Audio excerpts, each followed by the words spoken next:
হাসির রাজা, জ্ঞানের রাজা, রসিক রাজা।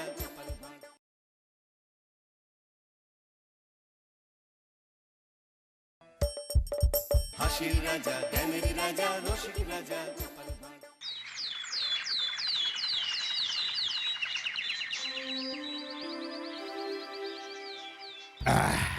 তাহলে মন্ত্রী সব কাজ ঠিকঠাক ভাবে করে এসেছো, তাই তো? আগে মহারাজ, আমি কোন কাজটা ঠিকঠাক করে করি না আপনি বলুন। আমি শুধু আপনাকে ওই কোষাগার থেকে মোহর সরানোর কাজটাই খুব ভালোভাবে করতে দেখেছি মন্ত্রী মশাই। আর বাকি সব কাজে তো আপনি লবডঙ্কা। গোপাল, মুখ সামলে কথা বলো, হ্যাঁ? বেশি বাড়াবাড়ি করো না। কি বলতে চাইছেন মন্ত্রী মশাই? বাড়াবাড়ি করলে মারামারি হয়ে যাবে? আচ্ছা, হয়েছে হয়েছে, অনেক হয়েছে, সকলে এইবারে থামো। ঝগড়াঝাটি বন্ধ হোক, এমনিতেই খুব গরম। বলছি কি, যা গরম পড়েছে এইখানে তো থাকাটাই দায় হয়ে যাচ্ছে।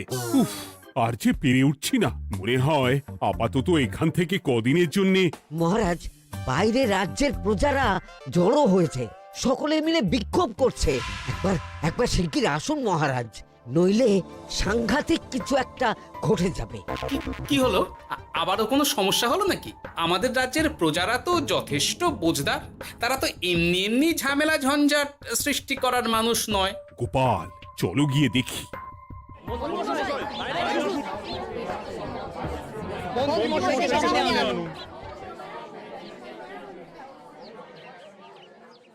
কি ব্যাপার, তোমাদের কি সমস্যা হয়েছে? এইভাবে বিক্ষোভ করছো কেন? মহারাজ, মন্ত্রী মশাইকে সামনে আনুন, তারপর বলছি কি হয়েছে না হয়েছে। সেরেছে। আরে, আমাকে ডাকছে কেন? আচ্ছা, বলছি তোমরা একটু শান্ত হও। আমি বুঝতে পারছি তোমরা কিছু একটা কারণে খুবই অসন্তুষ্ট হয়েছো, তাই সেই জন্য বলছি আগে শান্ত হও, তারপর বলো মন্ত্রী মশাইকে কেন খুঁজছো, উনি কি করেছেন। গোপাল দাদা, তুমি তো জানোই রাজ্যে যা গরম পড়েছে, তার জন্য খাল বিল পুকুর নদী নালা একেবারে শুকিয়ে গেছে, চারিদিকে জলের হাহাকার। হ্যাঁ হ্যাঁ, সে তো জানি। গত সপ্তাহে এই সমস্যার কথা জানিয়ে মহারাজকে অনুরোধ করে গিয়েছিলাম যে রাজ্যের বাঁধটা যাতে খুলে দেওয়া হয়। কেন? আমি তো তোমাদের কথা রেখেছি। আমি তো দুদিন আগেই মন্ত্রীকে পর্যাপ্ত পরিমাণে মোহর দিয়ে বাঁধ খোলার কাজে পাঠিয়েছিলাম। কেন, উনি কি বাঁধ খোলেননি? সেইটা ওনাকেই জিজ্ঞাসা করুন। গত দুদিনে উনি তো বাঁধ খুলতে আসেনি, উপরন্তু আমরা ওনাকে ডাকতে গেলে উনি আমাদেরকে তাড়িয়ে দিয়েছেন। সে কি, এ তো ভারী অন্যায়। দুদিন ধরে অপেক্ষা করে আর না থাকতে পেরে আজকে আমরা এখানে এসেছি। এই অবস্থা আমরা কি করব? যদি আমাদেরকে আমাদের রাজ্য সাহায্য না করে তাহলে কোথায় যাব আমরা? ছি ছি ছি, আমি তো ভাবতেই পারছি না। মন্ত্রী, এই মন্ত্রী। মহারাজ, মন্ত্রী মশাইয়ের ব্যাপারটা পরে দেখে নিচ্ছি, আগে এদেরকে শান্ত করেই চলুন। মনে রাখবেন, প্রজারা একবার বিপক্ষে চলে গেলে কিন্তু খুব মুশকিল হয়ে যাবে। শোনো সকলে, তোমরা আজকের দিনটা একটু কষ্ট করো। আমি কথা দিচ্ছি, কাল সকাল হলেই বাঁধ খোলার ব্যবস্থা করব, ঠিক আছে? ঠিক কথা বলেছো তো গোপাল দাদা। দাদা বলে যখন ডাকো, তখন দেখো এই দাদা তার ভাইদের কিছুতেই নিরাশ করবে না। শুধু আজকের দিনটা একটু চেয়ে নিচ্ছি, ব্যাস। ঠিক আছে, আজকে আমরা চলে যাচ্ছি, কিন্তু কালকে কিছু না হলেই। কোনো কিন্তুরই জায়গায় নেই পুঁটির বাবা।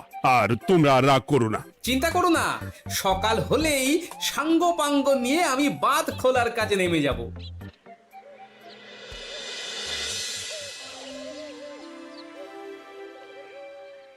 ছি ছি মন্ত্রী, তুমি এইভাবে আমায় মিথ্যে বললে? ভাবতেই পারছি না কি দরকার ছিল আমায় মিথ্যে আশ্বাস দিয়ে প্রজাদের সামনে নাক কান কাটার। মুখে কুলুপ কেন? উত্তর দাও। না, মানে আমার শরীরটা ঠিক ভালো ছিল না, তাই বাড়ি থেকে বেরোতে পারিনি। বলছি কি, শরীর খারাপ থাকলে রাজসভায় খবর দিতে পারতেন, আমরা কেউ দায়িত্বটা পালন করতাম। কি আছে? সমস্ত মোহরগুলো ত্যাগস্থ করে ঘাপটি মারলেন ঘরে। ছি ছি, জানাই আপনাকে ধিক্কার। সকলে মিলে করো প্রতিবাদের চিৎকার। মন্ত্রী মশাই, ছি ছি ছি ছি ছি ছি। মহারাজ, আপনি এক্ষুনি মন্ত্রী মশাইকে কদিনের জন্য সভা থেকে বহিষ্কৃত করুন। সে তো করবই, তবে তার আগে আমি চাই কালকে যখন বাঁধ খুলতে তোমরা নামবে, তখন সেই কাজে কোনো লোক নিয়োগ না করে মন্ত্রীকেই বাঁধ খুলতে নামাবে। মহারাজ, এ কেমন বিচার আপনার? আমি না রাজ্যের মন্ত্রী। মন্ত্রী না ষড়যন্ত্রী। মন্ত্রী মশাই, তাহলে কালকের জন্য প্রস্তুত থাকুন। মহারাজের বাঁধ খোলার জন্য সকল মুহূর্ত আগেই আত্মসাৎ করেছেন, এবার শুধু কাজে নেমে পড়বেন, কেমন?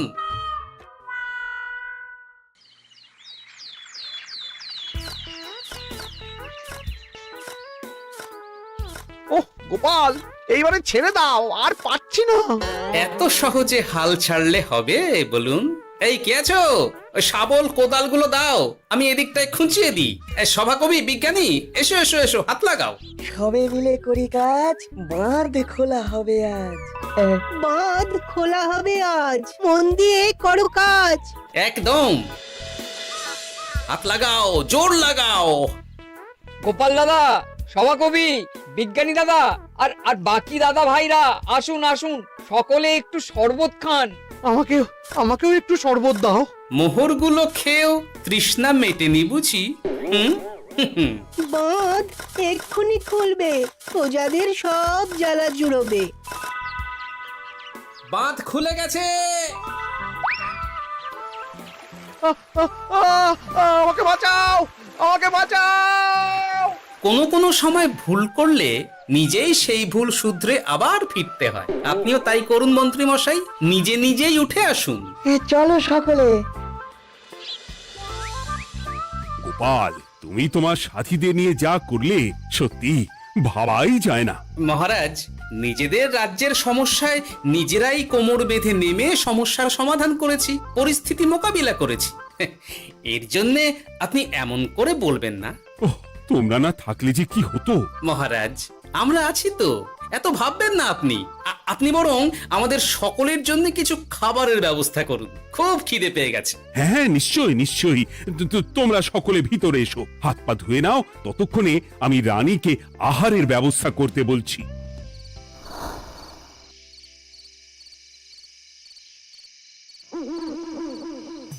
ওমা গো, ওমা বাঁচাও, কি শরীর খারাপ, তাই না লাগছে গো। একে গিন্নি, বাবারে, কি হয়েছেটা কি? ও, তুমি এইভাবে এখানে শুয়ে কাতরাচ্ছ কেন? বলি তুমি এসেছো? হ্যাঁ, এই তো আমি চলে এসেছি। কি হয়েছে গিন্নি? তোমার কোথায় কষ্ট হচ্ছে? গরমে হাঁসফাঁস করছি গো, পারছি না। রান্না করতে গিয়ে খুব বাজে অবস্থা হয়ে গেছে গো, এই থেকে এইখানে পড়ে পড়ে গড়াচ্ছি। ঠিক আছে, আজ আর রান্না করতে হবে না গিন্নি, আমি রাজবাড়ি থেকে খেয়ে এসেছি। বাহ, নিজে খেয়ে এসেছো বলে আর রান্না করতে হবে না বলে দিলে? এদিকে রাত্রে আমি খাবো কি, সে খেয়াল আছে? হ্যাঁ হ্যাঁ, খেয়াল আছে, খেয়াল আছে। যাও, আমার জন্য রান্না চাপাও আর একটু জল দাও। দেখো, এত গরম পড়ে কৃষ্ণনগরের অবস্থা শোচনীয় হয়ে গেছে। বয়স্ক লোকেরা কোনো কাজই করতে পারছে না। সত্যি তো, এই গরমে রান্না করাটা খুবই কঠিন গিন্নি। কি বললে? আমি বয়স্ক লোক? আমার বয়স হয়ে গেছে, তাহলে নিজে কি? না না গিন্নি, আমি তোমায় কিছু বলিনি। আমি গোটা কৃষ্ণনগরের সাধারণ বয়স্কাদের উদ্দেশ্যেই কথাটা বললাম। তোমার তো বয়স হয়েছে বলে মনেই হয় না গিন্নি। ও তাই বলো?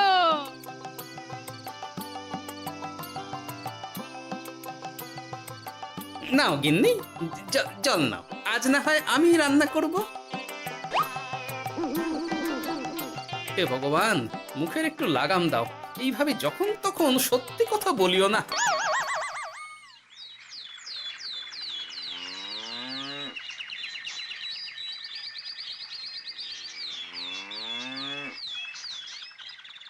গোপাল দাদা, ও গোপাল দাদা, একবারটি বাইরে এসো, মহারাজ জরুরি তলব করেছেন। আবার কি হলো গোপাল দাদা, গিন্নি? একবার ও বাইরে গোপাল গিয়ে দাদা। দেখে আসি, বুঝলে? পেয়াদা এসে অনেকক্ষণ থেকে ডাকছে। গোপাল দাদা, আচ্ছা, গিয়ে গোপাল দেখো। দাদা, ও গোপাল দাদা, গোপাল দাদা, ও গোপাল দাদা, আরে তুমি এক্ষুনি একবার প্রাসাদে চলো, রানীমার খুব শরীর খারাপ করেছে, মহারাজ তোমাকে খবর দিতে বললেন। ঠিক আছে, তুমি যাও, আমি আসছি।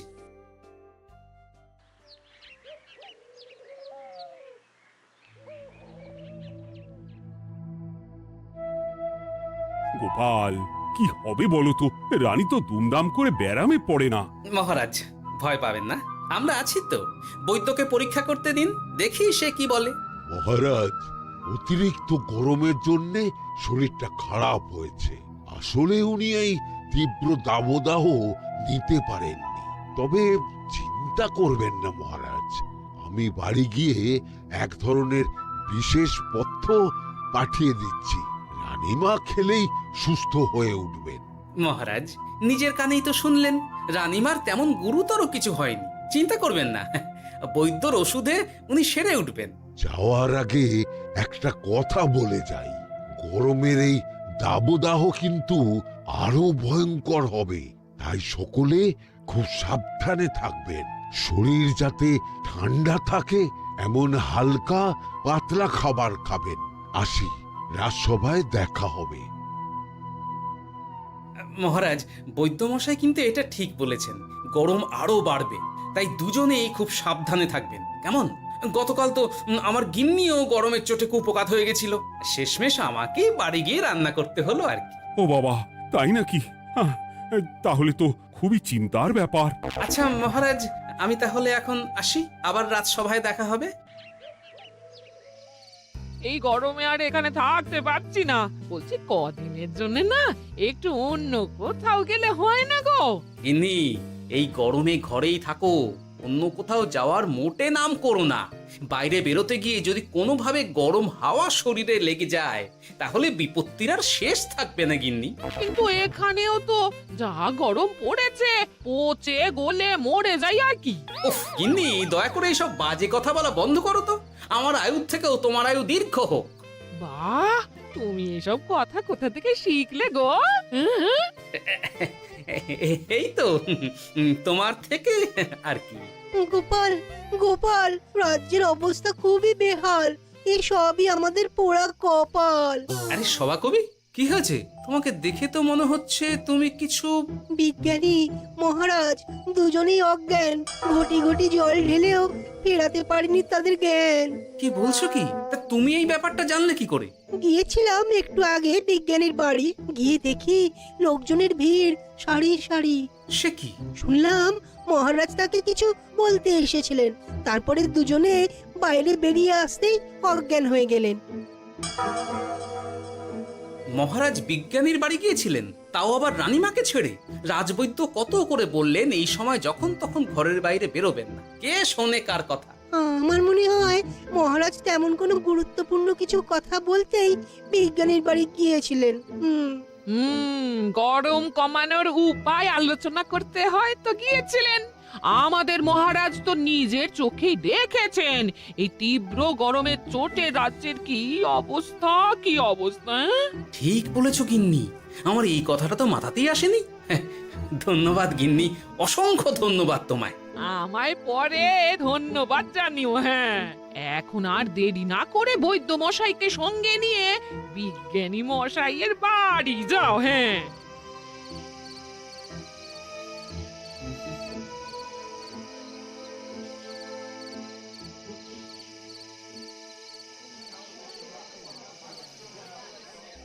কি বুঝছেন বৈদ্যমশাই?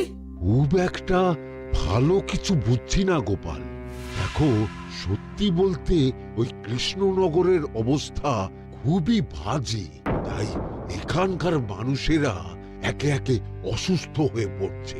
বাইরের অবস্থাটাও তো ভালো নয়, বুঝতেই পারছো। এখন সান্ধ্যকালীন হাওয়াতেও গরমের তাত রয়েছে। দেখুন, রাজ্যের যা অবস্থা তাতে যদি রাজ্যের মাথা থেকে সমস্ত প্রশাসনিক প্রধানরাই অসুস্থ হয়ে পড়েন তাহলে তো ভীষণ বিপদ। সে তো বটেই, এই জন্যেই আমি বলি কি, মহারাজ সহ সকল সভাসদেরা এই রাজ্য ছেড়ে কদিনের জন্য পাহাড়ি কোনো এক জায়গায় গিয়ে থাকুন, পরিবার নিয়েই যান। দেখুন, আগে নিজেরা বাঁচলে তবে তো রাজ্যবাসীকে ভালো রাখতে পারবেন, তাই না? কথাটা কিন্তু মন্দ বলেনি বৈদ্য। গোপাল, এই গোপাল, তুমি পাহাড়ে যাওয়ার ব্যবস্থা করো। এইখানে আর কিছুদিন থাকলে মরেই যাব। হ্যাঁ গোপাল, আমারও তাই মত। এক্ষুনি যা শরীরে ক্লান্তি এসেছে, আর কদিন এইখানে থাকলে মরেই যাব। মহারাজের অনুরোধে গরম কমানোর কোনো ব্যবস্থাও তো করতে পারলাম না। বাইরে বেরোনো মাত্রই দুজনে মূর্ছা গেলাম। বাবা, ঠিক আছে, বুঝেছি। মহারাজ, আপনি আর এই ব্যাপারটা নিয়ে বেশি ভাববেন না। বিজ্ঞানী, তুমিও আর বেশি কথা বলো না। আমি পাহাড়ে যাওয়ার ব্যবস্থা করছি। আমরা রাজসভার সকলে সব পরিবারে যাব। অনেক কাজ হয়েছে, এখন কিছুদিন আমাদের বিশ্রাম দরকার।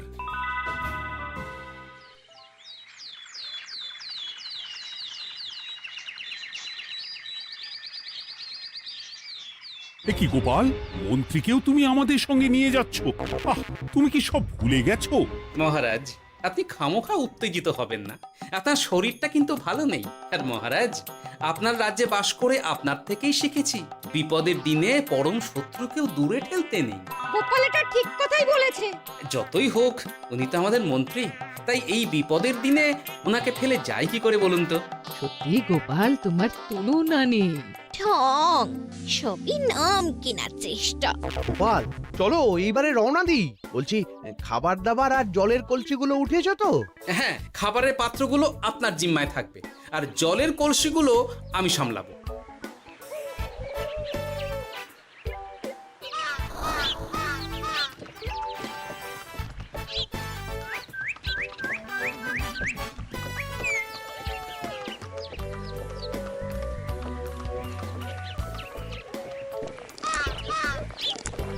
কি গো, তুমি খাবার ছেড়ে শুধুই জল খাচ্ছ?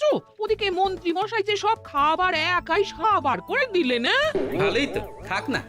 এরপরে বড় বাইরে যেতে হলে বুঝবে। আমি তো ওই জন্যই নিজের জিম্মায় শুধুমাত্র জল নিয়েছি। দেখো, জল খেলে ছোট বাইরে যাওয়ার দরকার হলে চলে যেতে পারবো, কিন্তু বড় বাইরে যাওয়ার দরকার হলে তো যেখানে সেখানে যেতে পারবো না। তাই জলই সই। কিন্তু সবার জল যদি তুমি একাই শেষ করে দিলে, তাহলে এই রে, এটা তো ঠিক বলেছো গিন্নি। পথে ঘাটে কোনো পানীয় জলের পুকুর বা কুয়ো দেখলে জল ভরে নিতে হবে, বুঝলে?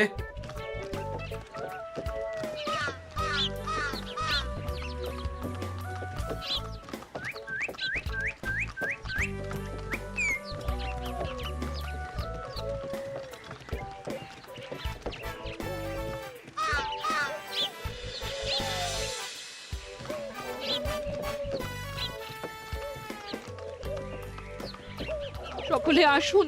দেখুন দেখুন, মহারাজ আবার মূর্ছা গিয়েছেন। আসুন। সে কি, কৃষ্ণনগর পেরিয়ে এসেছি, এখন এই অচেনা অজানা জায়গায় এসে মূর্ছা গেলেন? গিনি, চলো তো শিগগির গিয়ে দেখি। কেউ ঘাবড়াবেন না। মহারাজের শরীরটা আসলে খুব দুর্বল ছিল তো, তাই মূর্ছা গিয়েছেন। তবে চিন্তার কিছু নেই, আমি এক ধরনের পথ্য দিচ্ছি, এটা খেলেই উনি আবার সুস্থ হয়ে যাবেন। ঠিক আছে বৈদ্যমশাই, আপনি তাহলে যত তাড়াতাড়ি সম্ভব পথ্যটা তৈরি করুন। হ্যাঁ, আমার এই পথ্যটা তৈরি করার জন্য একটু জলের প্রয়োজন। একটু জলের ব্যবস্থা করুন তো। এ মা, বলি গাড়িতে যে এক ফোঁটাও জল নেই গো, কি হবে? এই গোপাল, তুমি একাই সব জল খেয়ে বসে আছো? হ্যাঁ গোপাল, এখন এসব বাদ দাও, চলো একটু জলের ব্যবস্থা করি। হ্যাঁ, খানাখন্দ, খাল, বিল, নদী, সমুদ্র, যেখান থেকে পারো জল নিয়ে এসো। জল ছাড়া এই পথ্য বানানো অসম্ভব। গোপাল, এ কি করা যায় বলো? দাঁড়াও, আমি একটু ছোট বাইরে থেকে ঘুরে আসছি। হ্যাঁ, খুব জোরে বেগ আসছে, ত্যাগ না করতে পারলে বুদ্ধি খুলবে না।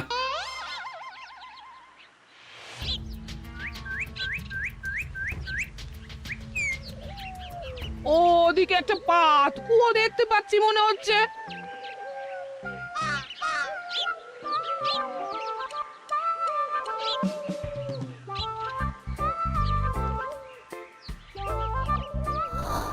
জল কোথা থেকে পাবো?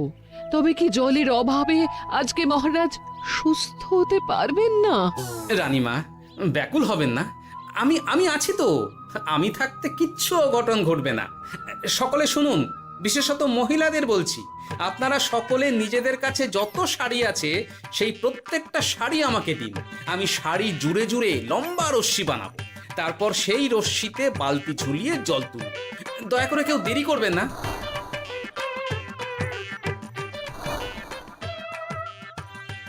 এই নাও আমার 5খানা শাড়ি। হ্যাঁ, এই নাও আমার 10খানা শাড়ি। আমি বাবা আমার লতা পাতা মিনি করা শাড়িগুলো দেব না। যা পারো করো, আমি বড় বাইরেতে যাচ্ছি। ওমা, বিপদের দিনে শাড়ি দেবে না? গায়ের জোরে নিয়ে আসবো। হ্যাঁ,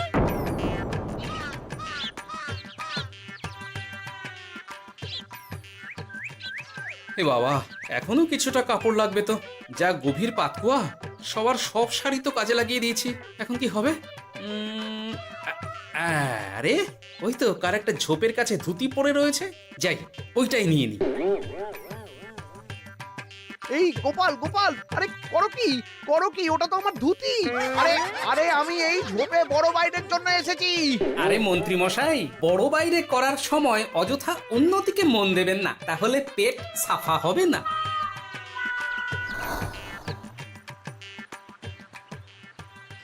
গোপাল, তুমি ছিলে বলে এই যাত্রাতে রক্ষা পেলাম।